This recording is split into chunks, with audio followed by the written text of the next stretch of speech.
விண்ணில் பாய்ந்திருக்கிறது விக்ரம்-1 ராக்கெட். இந்தியாவின் முதல் தனியார் சுற்றுவட்ட ராக்கெட்டான விக்ரம்-1 விண்ணில் வெற்றிகரமாக ஏவப்பட்டிருக்கிறது.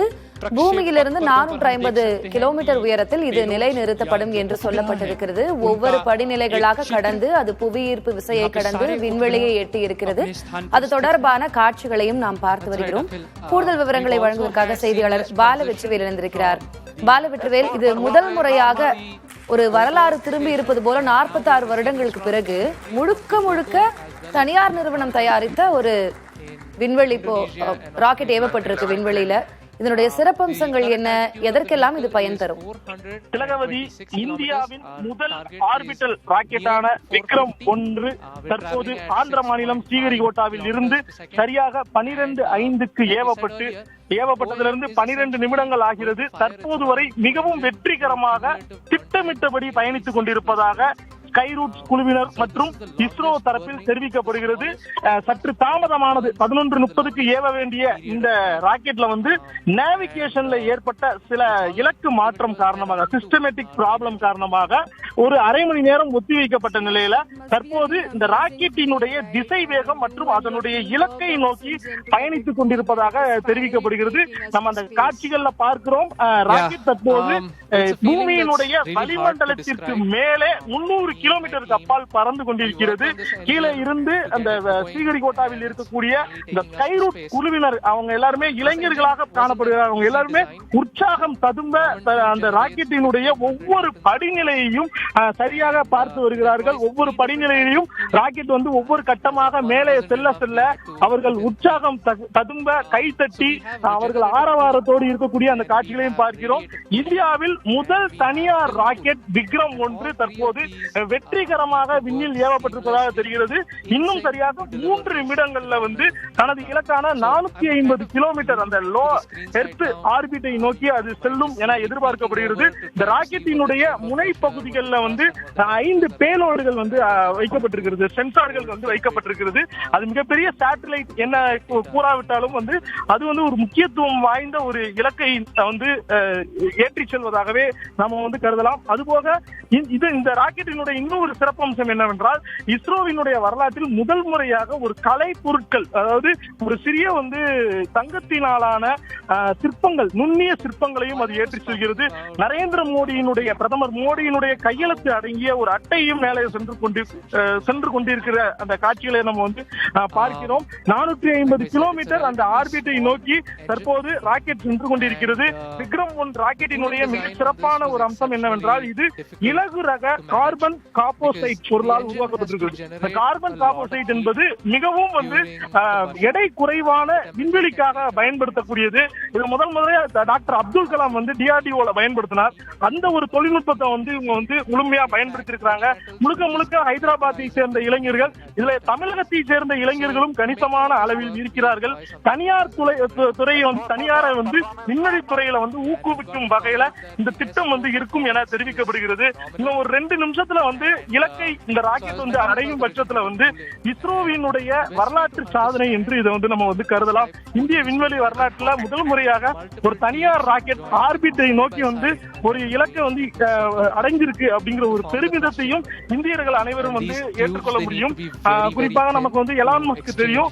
ஸ்பேஸ் எக்ஸ் நிறுவனம் ஒரு தனியார் நிறுவனம் தான். அவங்க இப்போ மகத்தான சாதனைகள்லாம் விண்வெளி துறையில படைச்சுக்கிட்டு இருக்கிற நிலையில இந்திய விண்வெளி துறையிலையும் தனியாருடைய பங்களிப்பு வருங்காலத்துல நிறைய செயற்கைக்கோள்களை விண்ணில் ஏற்றி செல்வதற்கு இது ஒரு முதல் படியாக இருக்கும் என தெரிவிக்கப்படுகிறது. திலகவதி, இதுல 3D அச்சிடப்பட்ட என்ஜின்கள், அதிக உந்துவிசை கொண்ட திட எரிபொருள் ராக்கெட் பூஸ்டர்ஸ் அப்படின்னு பல்வேறு அம்சங்கள் இடம்பெற்றிருக்கு. முழுக்க ஹைதராபாத்தை சேர்ந்த ஒரு தனியார் நிறுவனம் ஸ்கைரூட் நிறுவனத்தினுடைய, அதுவும் நம்ம பார்க்க போனா நிறைய இளைஞர்கள் தான் அதுல இருக்கிறாங்க. அது எந்த மாதிரியான ஒரு நம்பிக்கையை கொடுக்குது? ஏன்னா விண்வெளி துறையில முழுக்க தனியார் நிறுவனத்தினுடைய ஒரு பங்களிப்புல இன்னைக்கு வெற்றிகரமாக விண்ணில் செலுத்தப்பட்டிருக்குது இந்த ராக்கெட். எது போன்ற நம்பிக்கையை இது விதைக்குது? பொதுவாக நம்ம ராக்கெட் விண்ணில் ஏவுவதற்கான முக்கியமான ஒரு காரணம் என்ன, செயற்கைக்கோள்களை தொடர்ச்சியாக அனுப்ப வேண்டும். இப்போ நம்ம தொலைத்தொடர்பு ரொம்ப பெரிய 5G அப்படிங்கறத தாண்டி நம்ம போயிட்டு இருக்கோம்.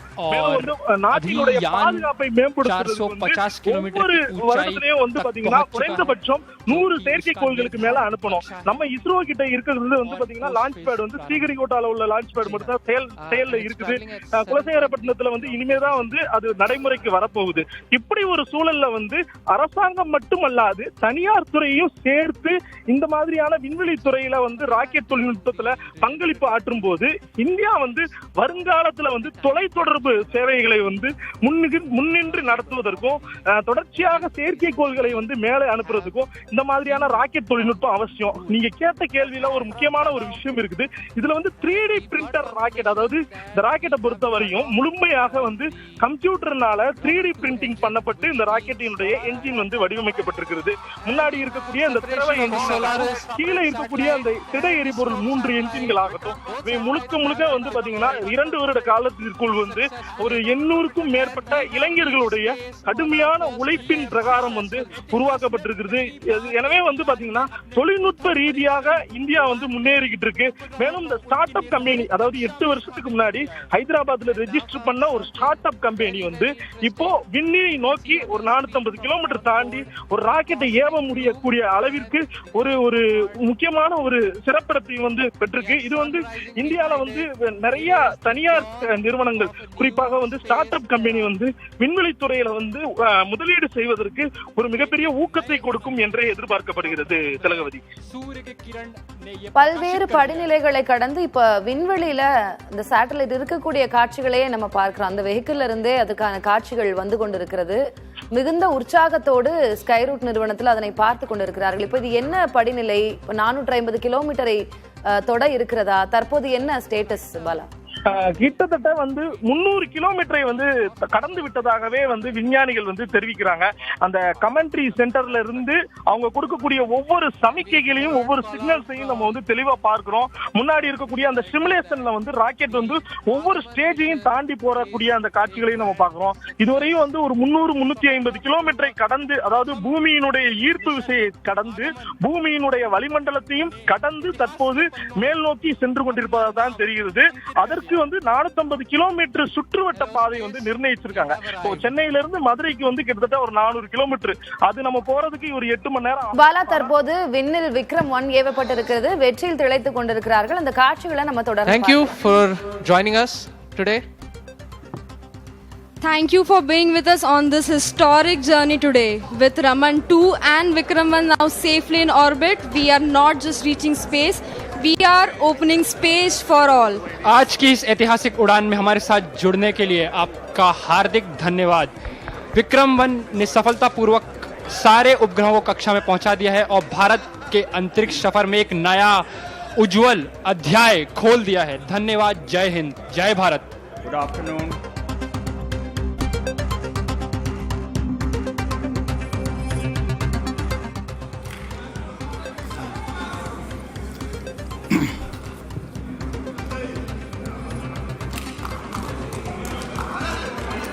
Good afternoon, everyone.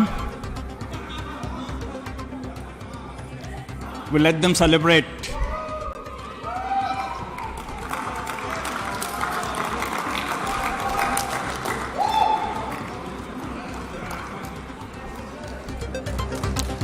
Good afternoon.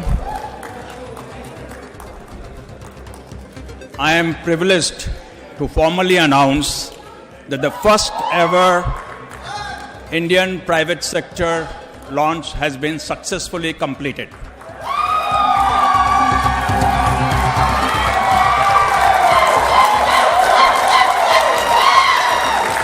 Not only did Vikram 1 meet its mission objective, which was simply to clear the tower, it went all the way up to 453-kilometer orbit, successfully completed all the tasks, and something that is way beyond expectation for the very first orbital launch ever taken by Indian private company.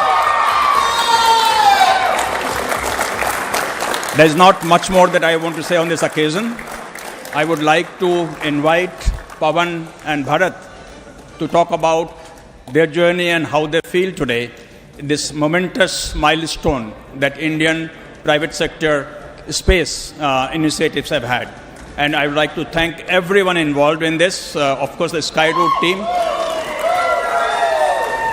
The Skyroot team has worked day and night to make this day happen, ably supported by the team from SAR, from Extended ISRO, and from InSpace. So thank you everyone for giving India this proud moment. Thank you.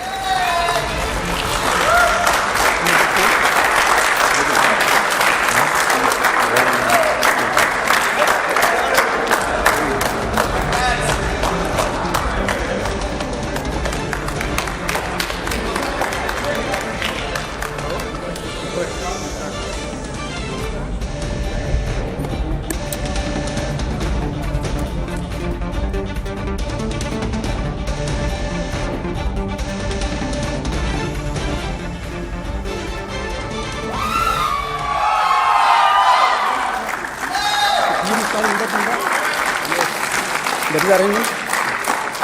You can start, Paul. No, let's do right. 8 p.m.